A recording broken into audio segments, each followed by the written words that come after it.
नमस्कार सभी को। नमस्कार। रिजल्ट आने के बाद में स्टूडेंट्स का लगातार यही क्वेश्चन जो है वो चल रहा है कि मैम अब तो रिजल्ट आ गया है, क्या हमारे जो सिलेबस में चाहे वो किसी भी सब्जेक्ट का हो, यूजीसी नेट के सिलेबस में क्या चेंज होने की संभावनाएं हैं या नहीं है, होगा या नहीं होगा, और अगर होगा तो कब तक होगा। तो देखिए, जब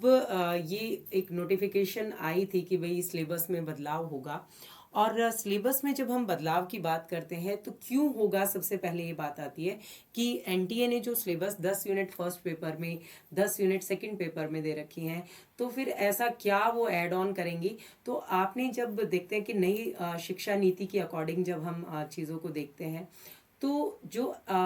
आपका फोकस है, सिलेबस चेंज होने की जो संभावना है वो इसलिए है कि एप्लीकेशन बेस्ड जो क्वेश्चन है, वैसे तो मोस्टली हम देखते हैं कि भाई आपके फर्स्ट पेपर और सेकंड कथन कारण के हैं और सारे जो सत्य असत्य वाले स्वरूप है वो क्वेश्चंस पूछे जाते हैं, लेकिन कि जो आप पढ़ रहे हैं उसको आप व्यवहारिक कितना बना पाते हैं। ठीक है, तो व्यवहारिक शिक्षा पर बल देने के लिए मेनली जो सिलेबस चेंज होने की संभावना है। दूसरी चीज जो है कि भाई ये क्यों चेंज स्वरूप, तो आप सभी जो मास्टर्स में पढ़ते हैं, जो आप एमए करते हैं, तो मास्टर्स के सिलेबस को केंद्र में करने की यहाँ पर बात हमारे सामने आ रही है कि भाई आपके जो मास्टर्स का सिलेबस है उसको, तो मोस्टली आप देखेंगे कि जो चीज़ें मास्टर्स में हैं और वही चीज़ें हमारे पास में है, तो कुछ रचनाएं वगैरह जो हैं वो इधर उधर इसमें हो सकती हैं। वेरी इंपॉर्टेंट चीज़। और इम्पॉर्टेंट चीज़ जो कि भाई कब आएगा। ठीक है, सबका एक क्वेश्चन है कि मैम कब आएगा। तो देखिए, आपका रिजल्ट जैसे आया कि भाई ठीक है, जो घोषणा हुई उससे एक दो दिन का आगे पीछे आप देखेंगे, रात को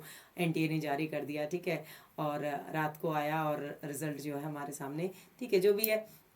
लेकिन सिलेबस की अगर बात करें तो कोई भी सिलेबस चेंज होता है उसके बाद में 4 महीने का टाइम जो है वो मिनिमम होता है। ठीक है, जब भी कोई जो एजेंसी है वो जब सिलेबस चेंज करती है तो 4 महीने का मिनिमम टाइम जो है वो देना बहुत ज़रूरी होता है। तो अगर उस हिसाब से हम देखें तो जून की आपकी जो डेट है वो 10 जून के करीब आ रखी है, तो आप जून को तो छोड़ दीजिए, तो फरवरी, मार्च, अप्रैल और मई, ये 4 महीने हैं। तो इस हिसाब से आपका जो सिलेबस है वो जनवरी एंड तक अगर सूचना हमारे पास आ जाती है सिलेबस चेंज होगा नहीं होगा जो भी है, तो जनवरी एंड बहुत ज़्यादा खींचेंगे तो फरवरी फर्स्ट वीक हो सकता है, अदरवाइज जनवरी एंड तक अगर सूचना आती है तब तो आपका सिलेबस चेंज होगा जून के अकॉर्डिंग, क्योंकि मैं बात कर रही हूँ आपके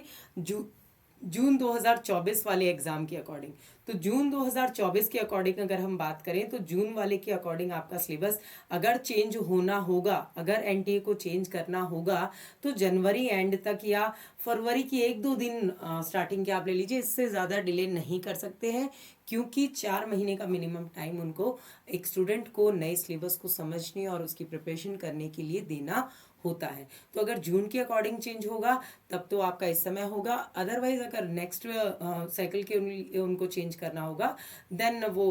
उसके लिए भी आपको पहले पूरी तरह से इन्फॉर्म कर दिया जाएगा। तो ये आपका जो असमंजस चल रहा है, लेकिन मैं आप सभी से यहाँ पर ये कहना चाहूँगी कि जो भी स्टूडेंट जून के अकॉर्डिंग प्रिपरेशन कर रहे हैं तो पूरा का पूरा सिलेबस ये नहीं है कि सारी यूनिट्स हटा करके और सब कुछ नया, तो आप इतने ढीले मत बैठिए बिल्कुल भी। आपका इस अभी पहले रिजल्ट के चक्कर में नहीं लग रहा था, अब सिलेबस के चक्कर में आपका पढ़ाई में ध्यान नहीं लग रहा है, तो इस तरह से आप अपना समय जो है वो व्यर्थ मत कीजिए, क्योंकि समय और शब्द दोनों चीज़ें जो हैं जो कभी लौट कर नहीं आती, तो आपको अपने समय को यूटिलाइज करना है। तो जो आप चीज़ें हैं उनको पढ़ते रहिए। मैंने एक शॉर्ट वीडियो में बताया हुआ है कि भाई कौन सी चीज़ें जो हैं वो बिल्कुल चेंज नहीं होने वाली हैं, तो उनको पढ़िए और अपनी तैयारी को आगे बढ़ाइए। मैं डॉक्टर कविता नूनिया इसी तरह की और इम्पॉर्टेंट इन्फॉर्मेशन लेकर आप सभी के समक्ष उपस्थित होंगे, और आप हमारी live classes Monday to Friday रात 8 बजे हमारे साथ ज्वाइन कर सकते हैं, सिर्फ और सिर्फ टेक्स्ट बुक सुपर कोचिंग के यूट्यूब चैनल पर।